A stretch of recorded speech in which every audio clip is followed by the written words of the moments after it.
ఇయాకుక్షి వివరే కృత్వా స్వయం రక్షతి సర్వతః నమామి జననీం దేవీం పరాం ప్రకృతి రూపిణీం కృచ్ఛేణ మహతా దేవ్యా ధారితోహం యథోదరే తత్ప్రసాదాత్ జగదృష్టం మాతుర్నిత్యం నమోస్తుతే పృథివ్యా యాని తీర్థాని సాగరాదీని సర్వతః వసంతి యత్ర తాం నౌమి మాతరం భూతి హేతవే. మాతృదేవో భవ పితృదేవో భవ. ఇప్పుడు మనము ఆగస్టు నెల 2026 సంవత్సరంలో గోచార ఫలితాలు ద్వాదశ రాశుల వారికి ఎట్లా ఉన్నాయి అనే విషయాన్ని మనం సశాస్త్రీయంగా తెలుసుకుందాము. శాస్త్రం కాకుండా ఒక్క మాట కూడా ఉండదండి. మిమ్మల్ని ఆనందపరచడం కోసం ఏవో లేనిపోరి మీకు లక్షలు వస్తాయి, కోట్లు వస్తాయి, నువ్వు కోటీశ్వరుడు అయిపోతావు, పిల్ల పెళ్ళి అయిపోతుంది, నీ వెనకాల 5 అమ్మాయిలు పడుతున్నారు, ఇలాంటివి ఏమీ ఉండవండి. శాస్త్రం ఎంతవరకు చెప్పిందో అంతవరకే. రాశి పెట్టుకుని బల్ల బుద్ధి చెబుతున్నా హరి హరాదులు, ఈ బోడిగాడు చెప్పేదానికి హరి విష్ణువు, హరుడు అంటే శివుడు, వీళ్ళు కూడా తప్పించలేరట. ఇలాంటివన్నీ ఏం ఉండవండి. శాస్త్రం చెప్పినంత వరకు నేను చెప్తాను. అందుచేత మీరు శాస్త్రమే కావాలనుకుంటే దీన్ని చూడండి మా ఛానల్స్. మిగతావి మీకు అలాంటి ఆనందాన్ని ఇచ్చేవి, చెవులకి ఆనందం, మనసుకి ఆనందం 5 నిమిషాలే, తర్వాత ఏముండదు. అది తర్వాత ఏడ్పే. ఎందుకంటే మీరు దానికోసం ఎదురు చూసి డిసప్పాయింట్ అయిపోతాం, నిరాశ చెందుతాం, తర్వాత అంత దానివల్ల ప్రయోజనం. కాబట్టి శాస్త్రం కావాలంటే మాత్రం ఇప్పుడు మన ఛానల్ ఏ ఛానల్లో మీరు చూస్తున్నారో దీన్ని సబ్స్క్రైబ్ చేసుకోండి. మీరు యథార్థాన్ని తెలుసుకోండి చాలు. వృషభ రాశి వారికి ఆగస్టు నెల 2026 సంవత్సరంలో గోచార ఫలితాలు ఏ విధంగా ఉంటాయో సశాస్త్రీయంగా తెలుసుకునేట్టు ప్రయత్నం చేద్దాము. అందులో ఇక్కడ జన్మంలోనే కుజుని యొక్క సంచారం 2 రోజులు, ద్వితీయ స్థానంలో 29 రోజులు, అంటే ఎక్కువగా రోజులు, నెలకు సుమారుగా 1-2 రోజులు వదిలిపెట్టింది కూడా. జన్మలో ఉన్నప్పుడు ఆయన చేసే ఉపకారం ఏమీ లేదు, కానీ ద్వితీయ స్థానంలో 29 రోజులు అంటున్నారు. ద్వితీయ స్థానంలో కుజుడు ఏ విధమైనటువంటి ఉపకారము లేదు, అంటే మొత్తం మీద నెల కూడా మీకు ఉపకారం ఏం లేదు. అయితే 2వ స్థానంలోకి వచ్చాక ధనానికి కొంచెం ఇబ్బంది పడేటటువంటి పరిస్థితులు కల్పిస్తారు, మాటలో కొంచెం కఠినత్వం కనిపిస్తుంది, అలాగే కుటుంబంలో కూడా ఆహ్లాదకరమైనటువంటి పరిస్థితి ఉండదు. అలాగే నేత్ర సంబంధమైన వ్యాధులు ఉన్న వారికి కొంచెం ఆ బాధ కొంచెం ఎక్కువ అయ్యేటట్టు అవకాశం ఉంటుంది. కాబట్టి తగు జాగ్రత్తలు తీసుకోండి. ఇక బుధుడు తీసుకున్నట్టయితే ద్వితీయ స్థానంలో బుధుడు 5 రోజులు ఉంటారు. తదుపరి 3వ స్థానం అంటే వృషభ రాశికి 3వ స్థానం అయినటువంటి కర్కాటకంలో 26 రోజులు ఉంటారు. కాబట్టి ఇక్కడ ఈ 26 రోజులు, 3వ స్థానంలో ఉన్న 26 రోజులు ఎవరి సహాయ సహకారాలు మనం ఆశించినటువంటి వారి యొక్క ఫ్రెండ్స్ కావచ్చు, లేకపోతే మిత్రులు కావచ్చు, అలా మనసా వాచా కర్మ ఏ విధమైన సహాయం అయినా సరే మనకి నిరాదరణే గురవుతుంది, కానీ వారు మనకి ఏ విధమైనటువంటి సహాయ సహకారాలు అందించజాలరు. కానీ 2వ స్థానంలో 5 రోజులు ఉన్నారు చూడండి. ఆ 2 రోజులు మాత్రం కాస్త ధనానికి లోటు లేకుండా కాస్త కుటుంబంలో ఆహ్లాదకరమైనటువంటి పరిస్థితి కల్పిస్తూ ఉంటారు ఈ బుధుడు. ఇకపోతే ఈ వృషభ రాశి వారికి నెలంతా కూడా తృతీయ స్థానంలో గురువు యొక్క సంచారం జరుగుతోంది. నిజానికి చెప్పాలంటే ఆయనకు ఉచ్చస్థానమే, కానీ అది ఇక్కడ మనకి అవసరం లేదండి. ఉచ్చస్థానమా నీచస్థానమా దృష్టిలు ఇవేమీ అవసరం లేదు. కేవలము ఆయన ఎన్నవ రాశిలో ఉన్నారు అనేటటువంటిదే ప్రధానం గోచారంలో. కాబట్టి ఈయన 3వ స్థానంలో ఉన్నారు. 3వ స్థానంలో గురువు ఏ విధమైనటువంటి సహాయ సహకారాలు మనకి ఎవరి నుంచి ఆశించక్కర్లా, ధనమే కాదు మాట సహాయం కూడా ఆశించక్కర్లా, అది కూడా చేయరండి. అందరూ నాకు ఇది అన్నట్టుగా పోతూ ఉంటారు. కాలధర్మం కూడా కొంత ఉంటుంది అనుకోండి. ఇదివరకంటే ఎవరికి ఏ కష్టం వచ్చినా ప్రతి వాళ్ళు దూరేవాళ్ళు, వాడికి ఆ శక్తి ఉన్నా లేకపోయినా కనీసం మాట సహాయం లేకపోతే మ్యాన్ పవర్ ఏదో ఒకటి సహాయం చేసేవాళ్ళు. ఇప్పుడు మనుషుల యొక్క మనస్తత్వాలు భిన్నంగా ఉన్నాయి.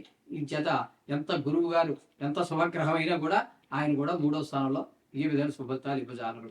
ఈ విధంగా ఉంటుందండి.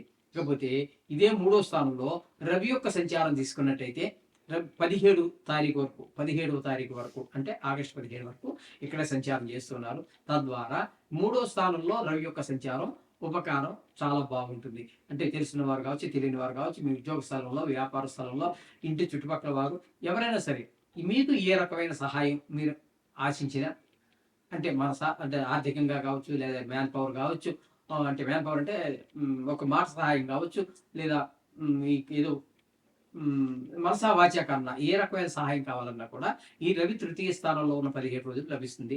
తదుపరి ఆయన కూడా 4వ స్థానంలోకి వస్తారు. అక్కడ ఒక 14 రోజులు ఉంటారు. ఆ 4వ స్థానంలో వచ్చినప్పుడు ఆయన కూడా మనకి తల్లి గారి విషయంలోను, విద్య విషయంలోను, గృహ విషయంలోను, అలాగే వాహనాలు, స్వభావాల విషయంలో అంతా కూడా వ్యతిరేక ఫలితాలే మనకి రవి కూడా ఇవ్వబోతున్నారు 14 రోజులు. ఇకపోతే శుక్రుని యొక్క సంచారం 4వ స్థానంలో 2 రోజులు, 5వ స్థానంలో 29 రోజులు. ఈ శుక్రుడు 2 చోట్ల కూడా 4వ స్థానంలో ఉన్న 2 రోజులు, 5వ స్థానంలో ఉన్నటువంటి 29 రోజులు కూడా మనకి చాలా మీ సంతానం మీద మంచి ప్రభావం చూపిస్తాడు. బాగా చదువుతారు, బాగా ఆడతారు, బాగా పాడతారు. ఏ లలిత కళలు కొన్ని దైవదత్తం ఉంటాయి ఒక్కొక్కరికి. వాడికి ఎవరు నేర్పించక్కర్లేదు పాటలు పాడటం కానీ, కొన్ని గేమ్స్ ఆడటం కానీ ఉంటాయి. అవన్నీ లలిత కళలకు సంబంధించి అవన్నీ దైవదత్తం. తర్వాత వాటికి మనం మెరుగులు పెట్టుకోవడం అనేది తర్వాత విషయం. ఇక్కడ ఈయన 29 రోజులు 5వ స్థానంలో ఉన్నారు కాబట్టి మీ పిల్లలకి ఎవరికైనా లేదా మీకైనా సరే శుక్రుడు వల్ల మీకు ఏదైనా అందులో చిన్న ప్రవేశం ఉన్నా కూడా అందులో రాణింపు ఖచ్చితంగా కనబడుతుంది. లేకపోతే నలుగురు మీరు మీ అంతటి మీరే పాడుకున్నారు, ఇది కాదు ప్రోగ్రామ్ ఇవ్వక్కర్లా, మీ అంతటి మీరే పాడుకున్నారు. ఆ పక్కన నా కొట్టాడు ఎవడో ఉంటాడు, చాలా బాగా పాడుతున్నారండి అంటాడు, అప్రిషియేట్ చేస్తారు. మనకి ఎంత బాగుంటుందండి అది, చాలా బాగుంటుంది కదా. ఒకరు మనల్ని పొగిడారు అంటే బాగా పాడేవయ్యా లేదా బాగా ఆడేవయ్యా, ఏ విధంగా మనం చూపించినటువంటి ఏ విషయంలో మన ప్రతిభ చూపిస్తామో అది బాగుంది అన్నప్పుడు వాళ్ళు పొగిడితే మనకు హాయిగా అనిపిస్తుంది. ఇంకా దాన్ని డెవలప్ చేయాలి, దాన్ని ఇంకా అభివృద్ధి పరచాలి అనేటువంటి అభిప్రాయం ఏర్పడుతుంది. అదేవిధంగా ఇక్కడ మీకు భాగ్యస్థానంలో రాహుగ్రహ సంచారం జరుగుతుందండి. ఇది రాహుగ్రహ సంచారం భాగ్యస్థానంలో అంత శుభ ఫలితములను ఇవ్వజాలదు. ఇక్కడ తండ్రి గారి విషయంలోను దాన ధర్మాలు, గుడి గోపురాలు తిరగటం, ఓ పుణ్యకార్యాలు చేయటము, ఇట్లాంటి వాటిలో మనం వెనకబడిపోతాం. ఎందుకంటే ఇది యాక్చువల్లీ నిజానికి 5వ భావానికి భావాద్భావం తీసుకుంటే పంచమభావం, ఇది కూడా పూర్వపుణ్యానికి సంబంధించినటువంటిదే. కాబట్టే మనం గుడికి వెళ్ళాలన్నా వెళ్ళలేకపోవడం. ఎందుకంటే ఇక్కడ భావాద్భావం అంటే వెళ్ళగలాలి మంచి గ్రహం ఉంటే. కానీ ఇక్కడ ఉన్నటువంటి రాహుగ్రహం కాబట్టి ఏదైనా మనం నలుగురికి ఈ నెలలో ఏదో 100 మందికి సందర్భం చేద్దాం అనుకున్నారు, ఈ నెలలో చేయలేకపోతాం. ఇట్లాంటి మంచి కార్యాలు చేయడానికి ఈయన వ్యతిరేకిస్తూ ఉంటాడు. ఈ విధంగా ఇక దశమ స్థానంలో శని యొక్క సంచారం జరుగుతోంది. ఈయన దశమ స్థానం అనేది వృత్తి స్థానం కాబట్టి ఈయన వక్రించి ఉన్నప్పటికీ కూడా అదే స్థానం ఫలితాలు ఇస్తారు. కారణాలు మొన్న పోయిన ఎపిసోడ్ లో మనం చెప్పుకోవడం జరిగింది.